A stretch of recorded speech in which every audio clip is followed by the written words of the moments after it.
Good evening. My name is Matthew Poliak, and this is my submission for Module 1 for AEP 858, Data Analysis and Assessment. Suggested that I start with some personal information, a brief introspective reflection about myself. I'm a family man. My wife and I have been married, coming up close to 30 years now. I have two beautiful children. My daughter, 16, who just recently got her driver's license and is upstairs sewing right now. And my son, who is 13 and is an amazing kid, will be performing a musical number on the piano at a baptism on Sunday afternoon. We just learned today that he was diagnosed with Hashimoto's disease, which is something that we'll have to learn a little bit more about. It's apparently pretty rare in young men. The next big thing for me, of course, is my religion is an important part of my life. It informs much of what I do.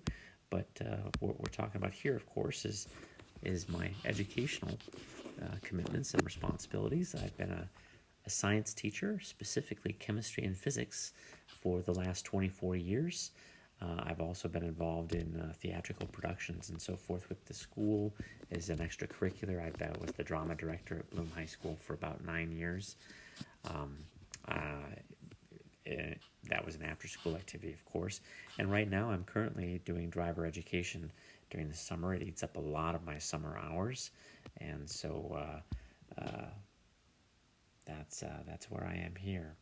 Now, my goal here, of course, is simply to earn the degree as to try to learn as much as I can and try to increase my income. But I have no real desire to ever really be an administrator. I'm much happier working with kids than anything else like that. Now, there's some additional personal information. I have a number of hobbies. I don't have much time for anything, and I'm not committed to mastering any of these things, but I dabble. So I do a little bit here, a little bit there. I juggle, I eat fire. I do a lot of DIY kinds of things around the house. And I've recently, just in the last decade or so, sort of taken on the role of amateur artist as well. I work with wire, I work with styrofoam, I work with paper mache, do some clay work, just, again, dabbling, trying things out. I've done a little bit of woodworking. Last summer I made, I'm very proud of a small wasp and a small butterfly that I made out of brass, literally made out of brass nuts and bolts that I hammered and heated until I got them the shape that I wanted them. But here we're talking about effectively utilizing data, and that is an issue that is actually important to me. As a science teacher, it's something that I can really appreciate. Now, my district relies pretty heavily on Mastery Manager, a computer program used to administer digital assessments and also used to analyze student responses. This data can be very useful in spotting trends. For example, we can easily find the most commonly missed questions and use that information to reteach a particular issue or topic.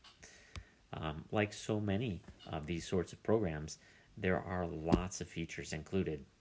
Unfortunately, navigating computer programs is not a personal strength of mine. Nothing ever seems intuitive, and it's difficult for me to learn new processes. As a result, I believe I'm really using this tool to only a fraction of its potential. Just as an aside, it is difficult for me to learn new computer technology. I've been struggling to figure out how people are putting images of themselves on the screen. For the last year and a half during COVID, my colleagues have done it. I can't figure out how to do it. I've watched videos. I've asked people to help me. I can record the screen. I just can't get myself on it at the same time. I don't know how, and I'm still trying. I do hope that this course will provide me with some added insight, or perhaps just some additional incentive to improve my skill set in this area. And as a science teacher, I use data all the time. It seems only natural that I would use data to improve my teaching. Thanks for listening.